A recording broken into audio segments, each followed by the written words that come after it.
Now, Antoine DesLauriers, he was asked about why he decided to stay at Syracuse. And I loved his answer. I'm going to read it verbatim. Quote, "It's not something that made me want to stay at Syracuse, right?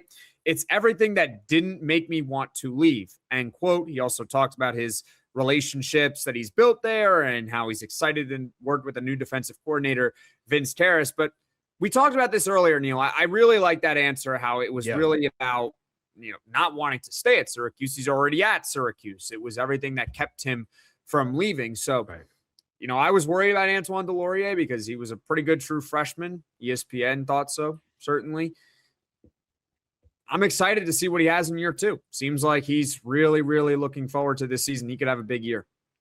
Oh, yeah. No, he, and again, like you mentioned earlier, Fran Brown, talked about other teams trying to poach DesLauriers and Samuels. I don't think Fran Brown was insinuating that there was tampering per se. I think it's more about, you never know, but he didn't flat out say it. Like, it could have been their agents were getting calls from other teams because they never got into the portal. Let me just say this. Yeah, there was probably tampering. But I'm just saying he didn't say the portal. Yeah. Right. He can't say it because if he goes out and says it, then they're going to say it about Syracuse. Everyone tampers. Right. Yeah. So, but anyway, putting that to the side, I mean, nothing would surprise me. Everything. It's the wild, wild west. But no, DesLauriers definitely is very, and we talk about relationships and all that. He has formed a very strong relationship with Fran Brown and the staff. He is very high on the new defensive coordinator. He talked about his knowledge, Vince Carrier's knowledge, and just the energy he brings, and he wants to, he's all about winning, and he's obviously all about stellar defenses. And he talked about Chris, and I always butcher his last name, Diapollonia,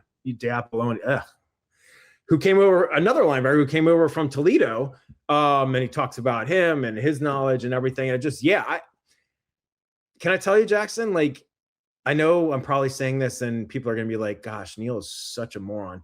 Like, I'm excited to see this defense. I know they have question marks. We've talked about that.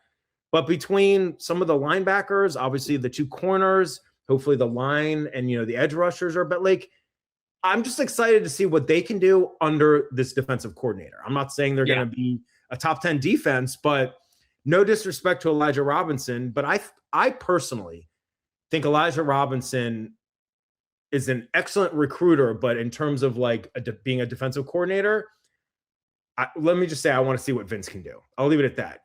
No ill will towards Elijah Robinson, and he went back to A&M. He's in the SEC. He's a co-defensive coordinator. I believe he's the defensive line coach, and again, he can recruit like nobody's business. And I'm sure it was not an easy decision in terms of him being demoted at Syracuse because him and Fran Brown are such close friends from, Camden, New Jersey growing up. But Fran Brown said, look, I wanted Vince, and he told Elijah that, and, and obviously things happen, but he's like, I want Vince because Vince is aligned with me. We both want to win national championships and take over the ACC. And I was like, okay, I mean, obviously I don't see that happening this year per se, but they're aligned in their mindsets. And again, just getting back to DesLauriers, that dude is so jacked. He is does he have 0% body fat? Like, I don't think he has any body fat. He is just so jacked. And I think, he was I think named a freshman All-American by ESPN or On 3. I know Samuels was also a top 20 freshman. So I think they're both gonna have great seasons, but DesLauriers, I think he could contend for not just all ACC, but if he's a beast, he could be an All-American or contend for it. I'm not saying. We'll see. I don't know. That's bold. That's bold, Neil. But anyway, if we were to do a bold predictions podcast, if you want to say Antoine DesLauriers, okay, I would be more inclined to say that is a bold prediction. Okay, I'd be more inclined to say realistically, like all ACC. But again, I just think that. And and I'll end with this, and then I'll stop. I'll be quiet because it's your turn to talk. I thought it was cool and also telling that 2 out of the 3 representatives in terms of players for Syracuse at ACC Media Days in Charlotte were both rising sophomores, underclassmen, who both had great seasons last year. So you've got those 2 dudes, and then you've got Steve Angeli. And I think that was pretty telling in terms of what Fran Brown believes in those 2. They're sophomores now, but they're still youngsters. And as we know, Demetres Samuel, he's only 18, right? I mean, he, reclassed and all that. So yeah, I think they're both poised for big years. Absolutely. And speaking of Demetres Samuel, I mean, we learned some insight with his thoughts on two positions. He said that he feels better at cornerback. He's more fluid at cornerback, and that he's overall a better cornerback. But he also mentioned that he's not going to stop playing wide receiver. And Neil, we've talked about this ad nauseum here on this show, that Syracuse's wide receiver room is pretty wide open. Yeah. So Samuel last year, he did not play a lot of wide receiver. Not saying that's a bad thing or anything. One catch? He had one catch. Yeah. He had one catch. It was against, who was their FCS opponent last year? Was it Colgate or whatever it was? It was he had one catch. Something like that. Whatever their FCS opponent was last year, that's where he had the catch in. But he's not going to stop playing wide receiver. Do you see him having a bigger role in this offense this upcoming season, or is it kind of like how I feel, where I'll see it when I believe it? I'm with you in terms of like what you just said. That would be like my first inclination. But here's my little kind of caveat. Number one, Calvin Russell is injured right now, and he obviously he was expected to play a big role. Number two, as you and I have talked about both on and off air, their wide receiver room is so wide open that I think he'll have some more opportunities. I'm not saying he's gonna have 600 or 800 receiving yards and all that, but I could see him having more than one catch.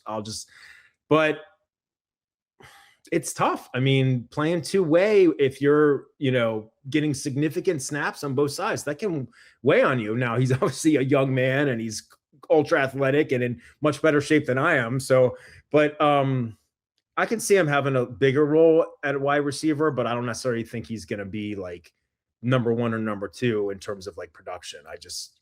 But we'll see. So I'm trying to think of what an over-under should be for his total catches. Okay, I like that. Over-under. Let's see. They play 12 regular season. 5.5 catches. The whole year? The whole year. Oh. Neil, he had one last year. I know, but he was a true freshman in 17, and again, their wide receiver room is different than it is this year. It's more. I'm gonna go over. I could see him. He's gonna averaging like one catch a game in terms of like what his total could be. So like I could see him having 12 to 15 catches. I mean, part of it is kind of weird because he's a corner that also can play wide receiver. Does he like guard himself, or how does that work? Normally, when you hear like, oh, the guy's gonna have 12 catches this season, that doesn't sound crazy. No, Demetres Samuel it's not crazy, but it's just a high number. I wouldn't put it that high.